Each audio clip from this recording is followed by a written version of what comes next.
Portland has, I think, thousands of acres of flat roof that could potentially be converted to green roof. So we have possibilities to deal with stormwater, but I think also possibilities to deal with carbon. And one of the things we haven't really talked much about in green roofs is whether we can start to think about CO2 capture and abatement using green roofs as a strategy. If we're going to solve this problem of global warming, we're going to have to do two things. We're going to have to drastically reduce energy use, and we're going to have to make clean energy. Making high-performing buildings is in part about just using resources wisely. The reason we do what we do is primarily because energy is one of the defining problems of this century, maybe the decade. It's something we really need to solve immediately. We're taking fossil fuels that were buried for millions of years and throwing them into the atmosphere, turning them into CO2. So a much simpler approach in the long run, of course, is solar energy. We just take the energy of light that is arriving all the time and right on your own rooftop, turn it into electricity. So these panels are from SolarWorld. They're made here in Hillsboro. Each individual cell is sliced out of a single crystal of silicon. When the wafer absorbs light, what we get is electrons moving from one side to the other. So let's say electrons move to the top of the wafer. What we find is that this grid of wires across the top of each wafer collects the electrons. Underneath, we have a complete aluminum foil connection which replenishes the electrons. So we can just keep moving electrons as long as they're absorbing light. So a typical solar panel gives its electrical output and into an inverter box which is underneath. The inverter box takes the DC. Basically, we're just pushing electrons in one direction. But in order to use it effectively, it has to be AC. So the inverter box converts it into AC. All 16 of the panels then are joined in series, and we collect the overall output, monitor it through all the conduits down here, and then into the junction box where it goes back into the grid for the building. Many of these were donated by SolarWorld, and we appreciate that very much. The Green Roof project kind of came to our attention just through some of the contacts we'd made in the business community. Dr. Wamser called me up, said, you know, would you be interested in helping us out? It was very early on in 2008, just after we had announced that we were going to come to Oregon, and we were happy to be a part of this type of a project. For us, it's very important to be involved in research and development activities, and Dr. Wamser's project gave us an opportunity to do that. The reason we're in Oregon is the state, the city, and the county were able to offer several incentives. The other thing is we bought a 100-acre complex for basically 10 cents on the dollar, and we have a great workforce here. We have the people from TriQuint, we have the people from IDT, the Intel folks who already have the silicon knowledge. The manufacturing process here in Hillsboro is really quite unique for the solar industry.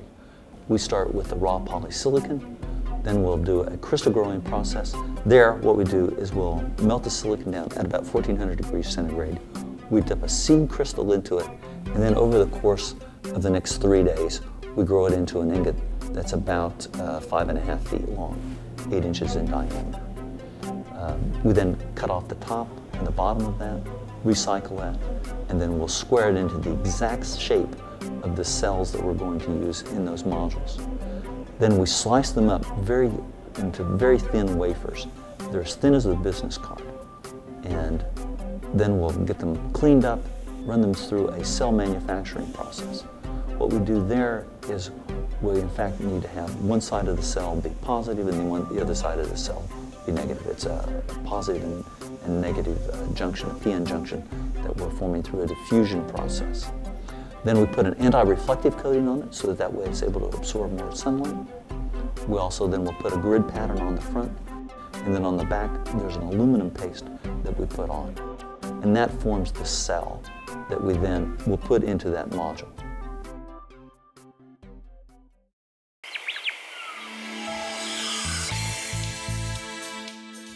Portland State University is looking into sort of proving how well does one help support the other or not, and getting some documentation so that it's not just speculation, it's actually, yes, we tested it and here are the results. Same thing with us in stormwater. Saying that it looks like it would work and then actually testing it and proving that it works is important to do.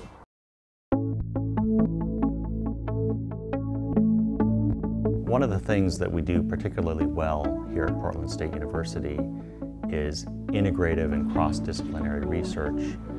And this project, trying to look at the potential synergistic interactions between photovoltaic roofing systems and green roofs, is just a prime example where bringing together the expertise from the chemistry department, biology, and mechanical engineering allows us to ask and answer some much more sophisticated questions than either one of the co-investigators could pursue on their own. So there's me with interest in solar energy.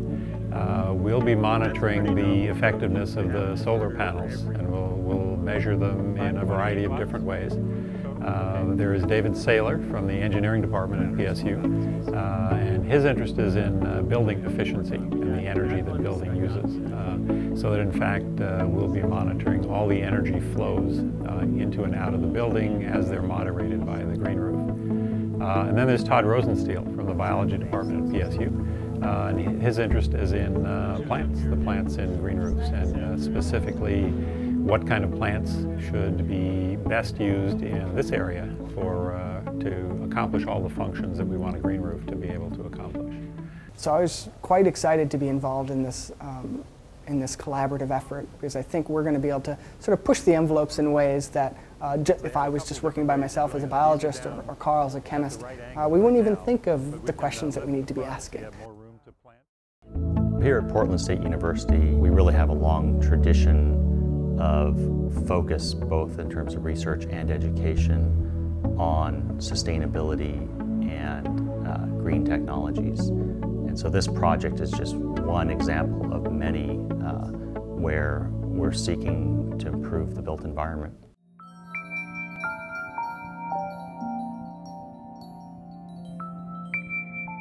We get knocked because people think that it rains all the time and we don't have enough sunshine. In fact, there's more annual sunshine anywhere in Oregon than anywhere in Germany or Japan. And Germany and Japan are leading the world in terms of solar installations. So we can do very well here. And I just want to be able to show that in fact we can do well with solar panels.